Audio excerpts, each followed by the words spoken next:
Sir మీరు ఫ్యాకల్టీగా పనిచేసినప్పుడు number of students ని మీరు చూసి ఉంటారు. సో స్టూడెంట్స్ కామన్ గా చేసేటువంటి మిస్టేక్స్ ఏంటి సార్? స్టూడెంట్స్ కామన్ మిస్టేక్స్ అంటే నేను చాలా మంది స్టూడెంట్స్ ని చూశానండి. అంటే బ్రైట్ స్టూడెంట్స్ ఉన్నారు, చాలా చాలా బ్రైట్ గా ఉంటారు. There are 2 common mistakes. ఏంటంటే ఆన్సర్ రైటింగ్ అనేది చాలా పోస్ట్ పోన్ చేస్తారండి.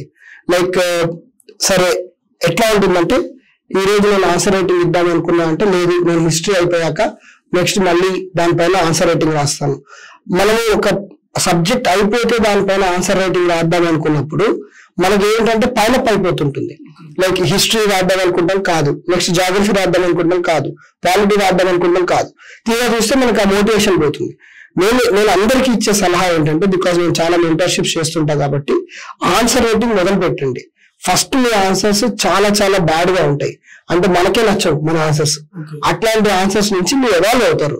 అంటే it's like caterpillar to butterfly journey. అంటే ఫస్ట్ మన ఆన్సర్స్ చాలా చాలా రాగా అసలు ఎటువంటి ఏం లేకుండా ఉంటాయి.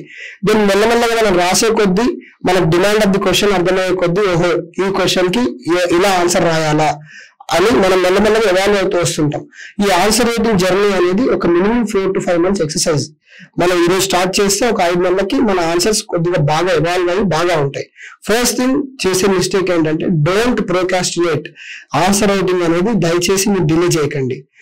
వెంటనే ప్రిలిమ్స్ అయిన వెంటనే చేయండి. లేదు మీరు ఆల్రెడీ ప్రిపేర్ అవుతున్నారు, ఇన్ఫాక్ట్ ప్రిలిమ్స్ తో పాటే ఆన్సర్ రైటింగ్ జర్నీ అనేది మొదలు పెట్టండి. సెకండ్ థింగ్ ఏంటంటే, చాలా మెటీరియల్స్ అవుతారు.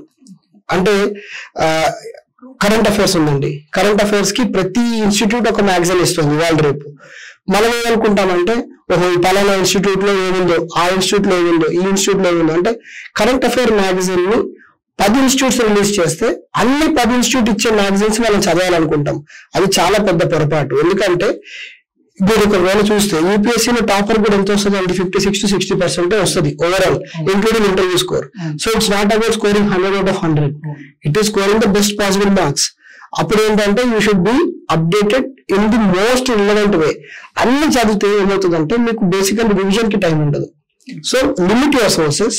మీకు అనిపించే బెస్ట్ సోర్సెస్. ఫర్ ఎగ్జాంపుల్ నాకు ఒక ఎక్స్ ఇన్స్టిట్యూట్ నుంచి మ్యాగజైన్ నచ్చొచ్చు, మీకు ఒక వై ఇన్స్టిట్యూట్ నుంచి నచ్చొచ్చు. రెండిట్లో కంటెంట్ ఒకటే ఉంటుంది.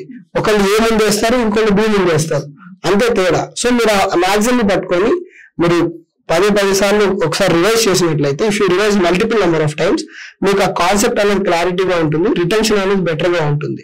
Instead of reading everything, confine your sources and definitely limit them and revise them more.